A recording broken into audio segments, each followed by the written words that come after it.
ఈ ముఖ్యంగా మన మీడియా మిత్రులకి నమస్కారం అందరికీ. ఈరోజు ఈ ఏఆర్ఎస్ పార్టీ ఈ జేకేఆర్ 193వ రోజు ఈ రిలే నిరసన దీక్ష కొనసాగుతూ ఉంది.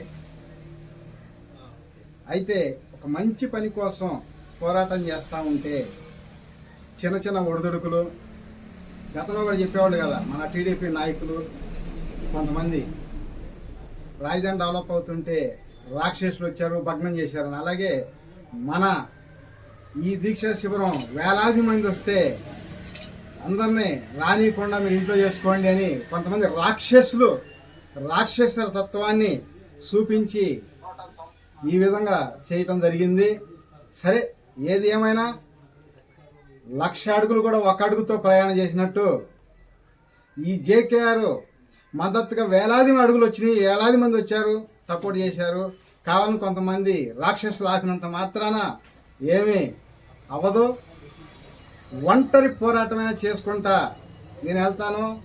50 రోజులు కాగానే 3 ఎకరాలు ఇస్తాం, 100 రోజులు కాగానే 5 ఎకరాలు ఇస్తాం, 150 రోజులు కాగానే 10 ఎకరాలు ఇస్తాం రాజధాని నాకు వద్దు. రాజధాని రైతులకి, రైతు కూలీలకి న్యాయం చేయండి అని చెప్పి నేను ఒకే మాట ఉన్నా. ఎందుకంటే రాముడు బాణం లాగా ఒకే మాట ఒకే బాణం టైపులో ఉండా. ఇచ్చిన మాట కోసం కట్టుబడి పనిచేస్తా అని చెప్తా ఉన్నా. పావుల డబ్బులు, ₹10 పదవులకి ఆశపడి లొంగేవాడు కాదు ఈ జేకేఆర్ అని చెప్పి నేను చెప్తా ఉన్నా. ఫస్ట్ నుంచి అదే చెప్తున్నా, నేను అదే మాట మీద ఉంటా లాస్ట్ వరకు కూడా. ప్రజలకి న్యాయం జరగాలి. 2 కుటుంబాలు ఈ రాష్ట్రాన్ని, ప్రజల్ని భయభ్రాంతులు గురి చేసుకుంటా, రాత్రులు మాట్లాడుకుంటా, పగల ప్రజల ముందు నటిస్తా రాజకీయాలు చేస్తూ ఉన్నారు. వీళ్ళకి కొంతమంది కూడా ఒత్తాసలు పలికేవాళ్ళు కూడా ఉన్నారు. కానీ ఎప్పుడైనా ప్రజలకి మంచి జరిగితే మనం ఒత్తాస పలకాలి, మద్దతు తెలపాలి. ఏదైనా ఈ ప్రజలకి అన్యాయం జరిగేటప్పుడు మనందరం కూడా కలిసి కట్టుగా నిలబడి పోరాటం చేసుకోవాలి. అంతే తప్ప దోబూచులాట రాజకీయాలు, ఒకళ్ళు ఎన్నిపోటు అంటారు, ఒకళ్ళు అవినీతి అంటారంటే వస్తే నువ్వు రా, లేకపోతే నేను రావాలి, ఎవరు రాకూడదు అన్నట్టు భాషలో మాట్లాడుకుంటా ఉన్నారు. అది కాదు ఈ రైతులకి అలా జరుగుతున్న అన్యాయం. ఏ పార్టీలో అయినా సరే, మండల నాయకుడు కానీ, జిల్లా నాయకుడు, రాష్ట్ర నాయకుల దాకా ఏ పార్టీ నాయకులైనా సరే వచ్చారా? రారు. అందరూ అన్ని పార్టీలకు కూడా 1-2 సామాజిక వర్గాల వాళ్ళ నాయకులు మాత్రం ఉంటారు. ఉండి ఎలక్షన్ రాగానే ఇటో అటో పోటీ చేసుకొని గెలుచుకుంటారు. ఇదే చేస్తున్నారు తప్పితే ప్రజలకు అన్యాయం జరిగినప్పుడు మనం నిలదీద్దాము, ప్రజలకు సపోర్ట్ చేద్దాము అనేవాళ్ళు. ఇది ఇలా రైతులు ఏంటంటే ఎంత బాధపడుతున్నారు. 12 సంవత్సరాలు అయింది రాజధానికి భూములు ఇచ్చి రైతులు. ఏమన్నా డెవలప్మెంట్ ఉందా?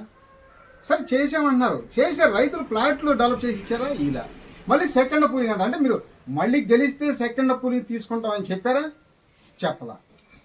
ప్రతిసారి అంటే ఫస్ట్ గెలిచినప్పుడు ఫస్ట్ తీసుకున్నారు, ఈయన రెండోసారి గెలవని 3 రాజధాని అన్నారు. మళ్ళీ ఇప్పుడు మీరు రెండోసారి గెలవని సెకండ్ పూలింగ్ అన్నారు. అంటే మళ్ళీ రేపేం చేయాలి? మూడోసారి గెలిచినాక మళ్ళీ 3వ పూలింగ్ అని చెప్పి మన సత్యనపల్లి అవతల దాకా తీసుకుంటారా? లేకపోతే మాచర్లా తీసుకుంటారా? హైదరాబాద్ అయినా కొన్ని రాజధానులు అన్నీ కూడా పూలింగ్ తీసుకుంటే డెవలప్ అవ్వాలా. ఎవరంతకాలు డెవలప్ చేస్తే అయింది. 1,00,000 మందికి భోజనాలుండి నేను ఒక్కడనే వడ్డిస్తానంటే ఎప్పుడైంది? అది అయ్యేది కాదు. ఇది కాదు, ఇక అంతే ఆగిపోయింది. అందుకని ఏంటంటే మీరు ఫస్ట్ తీసుకున్నారు, అయిపోయింది. ఇకనైనా సెకండ్ పూలింగ్ తీసుకోవాలండి, ఆపేయండి. లేదు నిజంగా మీరు తీసుకొని అమ్ముకోవాలనుకుంటే నేను ఫస్ట్ నుంచి చెప్తుంది అదే. ఎంతనా కానీ 1250 గజంతో పాటు రైతులకి డబ్బులు ప్రకటించండి. మీరు ఎన్ని ఎకరాలు అడిగితే అన్ని ఎకరాలు ఒక్క రోజులో అప్పచెబుతారని చెప్తున్నాను నేను. లేదంటే ఇప్పటికీ 8 నెలలు మీరు ఏప్రిల్ 14 నుంచి స్టార్ట్ చేసి మన 2025 ఏప్రిల్ 14 నుంచి పూలింగ్ అన్నారు. ఇప్పుడు 8 నెలలు దాటిపోయినా కూడా అవ్వదు. ఇది అయ్యే క్వశ్చనే లేదు ఎటువంటి కూడా. ఎందుకంటే ఫస్ట్ పూలింగ్లో వాళ్ళు ఇచ్చి ఎన్నో ఇబ్బందులు పడుతుంటే మళ్ళీ సెకండ్ ఇవ్వండి అయ్యా అంటే ఎలా ఇస్తారు? ఆలోచన చేయండి.